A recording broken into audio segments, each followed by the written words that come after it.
Hey guys, welcome back to the channel. So I'm just on a soldering spree last couple of weeks. So if you guys remember a couple of weeks ago, I had done the dash upgrade on all the lights on the dash of the IS300. I changed the bulbs in the climate control, in the navigation, in the dash, and the cluster and everything. And I didn't get to the radio because it had a bunch of LEDs inside. What I'm gonna do today is take the face of this radio apart, take all the LEDs out and change them all to white LEDs. And I believe in the window switches, the auto down and the lock button also had amber LEDs in them, so I'm going to take this guy apart and change those LEDs out. So stay tuned.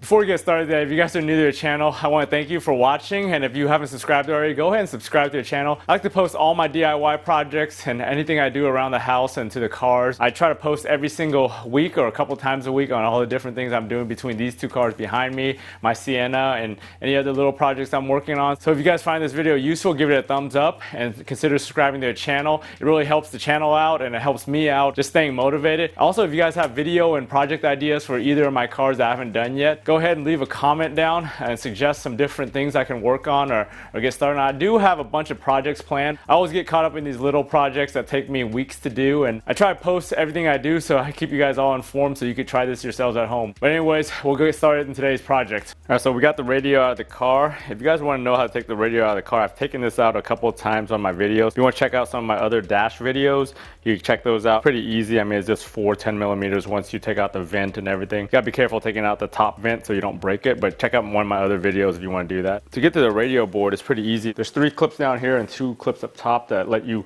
pop the face off. Once you pop the face off, the thing just comes right out. For the switch here, it's pretty easy too. If you really want to take the switch assembly off, there's 3 Phillips that takes this thing out, and then you can just pop these guys out. I think you could take the back out without unscrewing this by just taking these clips out from here. So yeah, just go ahead and use your pry tool. Pop this guy up top here. There was a couple ones on the side too that I didn't mention earlier. Pull the knobs off too. All right, there it is. Put that off to the side. So this thing, once you take it off, there's a bunch of screws back here that you take off. So you have to take these off, just unscrew these screws. They're basically all the white circles on here.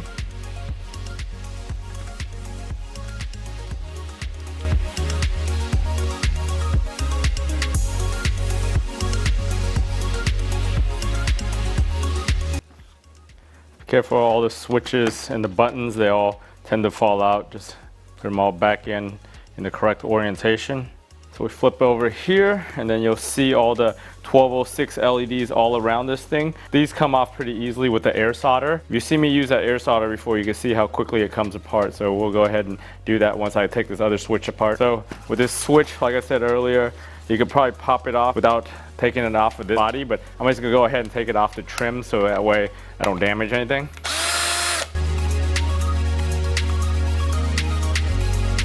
We got the 3 screws in here, so you're gonna get those off. Let's take those off. It feels pretty loose after you do that, so you pry the things apart around the tabs. That comes apart there. You got all the different switches that just kind of fell out on me. So in here, you'll see the little reflector for the amber light.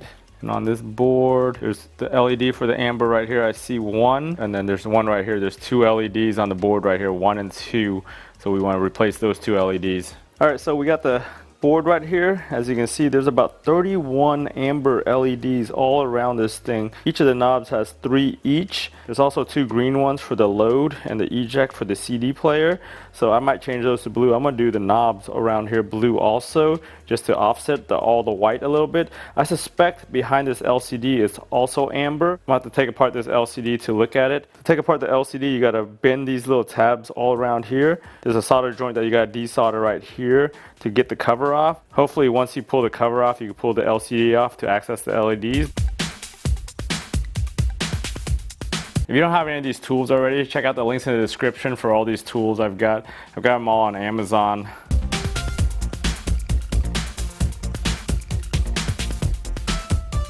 What it looks like is this LCD uses these contacts right here along the board and then back here to make the contact and get the signal through. So it's important that you get these back in perfectly aligned for the contacts. There's another 14 LEDs right under here to take care of.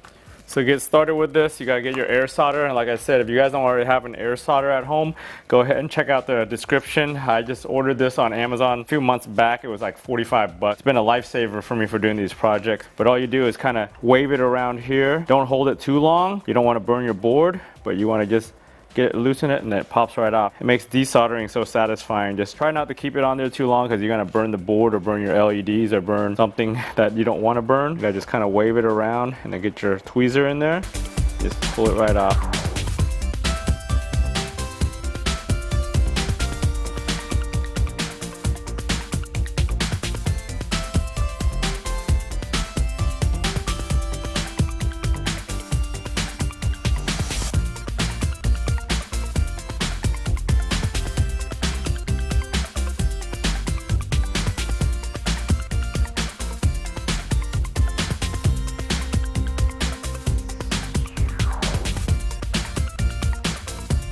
Man, that air solder makes this thing so easy. I did like 47 or 48 of those babies in like less than 10 minutes. And then I did these two over here. These two over here were a little bit harder with the air solder. Probably could have done it better with the regular soldering iron just because of how thick the solder is over on this one. But it ended up being fine anyways. I basically destroyed it when I took it out. But the pad is still pretty good, so we shouldn't have a problem putting the new one on there. For the LEDs I'm using, I got these on eBay. They were like 100 for like 5 or 6 bucks. I'll have the link in the description if you guys need these. But these are just regular 1206 LEDs. And I still have the blue ones for my 2IS navigation upgrades. So I'm gonna use the blue ones for the 2 dials and then the eject light on here. And the rest of them, I'm just gonna do white on this.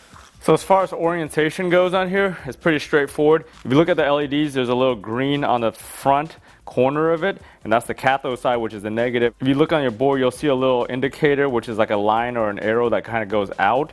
That's wider than the other side, and that's usually the cathode side. But if you want to make sure before you start, just check with your multimeter to see if the thing lights up positive and negative with your multimeter. So before you start on yours, you want to clean up the solder pad a little bit before you put the new LED on. Just hit it with the soldering iron just to clean it up and kind of let the solder flux kind of spread out from what you just took apart. So I'm going to do the eject and the dials first right now.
All right, we got about half the LEDs on here. So before you move any further, you want to just test them all to make sure they all light up and you got good connection. So the best thing you want to do is use the little dots on the board. So you'll just find the anode and the cathode, which is a positive and negative.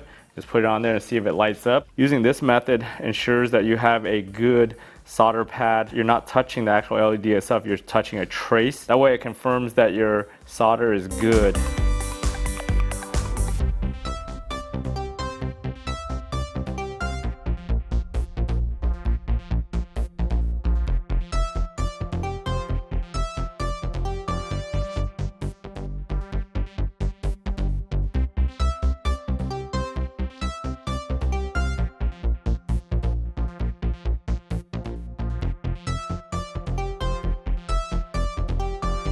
Got this baby all soldered up now. Everything's nice and clean. Verified that all the LEDs work, so we're good to go here.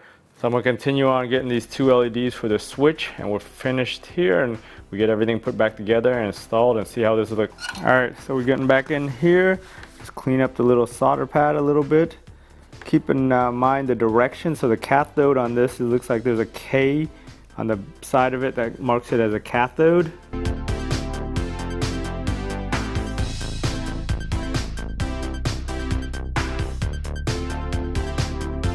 Pretty easy there.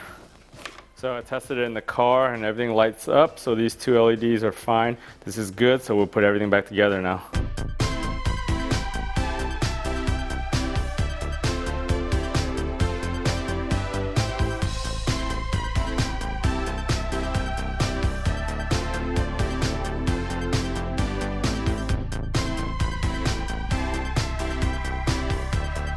So we're in the car, got it all set up, and everything looks good as hell now with the radio. Everything matches my climate control, my radio, all the white LEDs, matches my dash. I've got the LEDs over here for the auto down. You can kind of see it glowing through there. And on the lock, that little LED right there for the lock. So that's good on the switches right there. Everything looks really nice on the radio. The white really pops off. These blue dials I did for the knobs, those things turned out really awesome on here. It's a nice contrast. It goes with the little blue voltage I have down here that I added on my last video. But overall, very happy with this setup. In a future video I got planned, I'm going to be swapping in an Android screen to replace the nav screen. I'm going to reuse the radio down here for the sound and everything. I just want to use the screen and Bluetooth the audio down to the radio. Hey guys, thanks for sticking around all the way to the end of this video on soldering that board for the radio on the IS300 and then doing those window switches to match all the white LEDs I did on the cluster and everywhere else on the car. If you guys didn't check out my last video where I did the rest of the LEDs, go ahead and go check out that video if you're trying to do this project too. Also, go over to Instagram and give me a follow over there. As I get done with these projects and post my videos, I always update and post a picture over there. That way you guys can stay on top of all my videos and all my updates. And if you're doing any of these IS300 or IS250 or Sienna or any other projects, don't forget to subscribe to the channel, like the video, and I'll talk to you guys next time.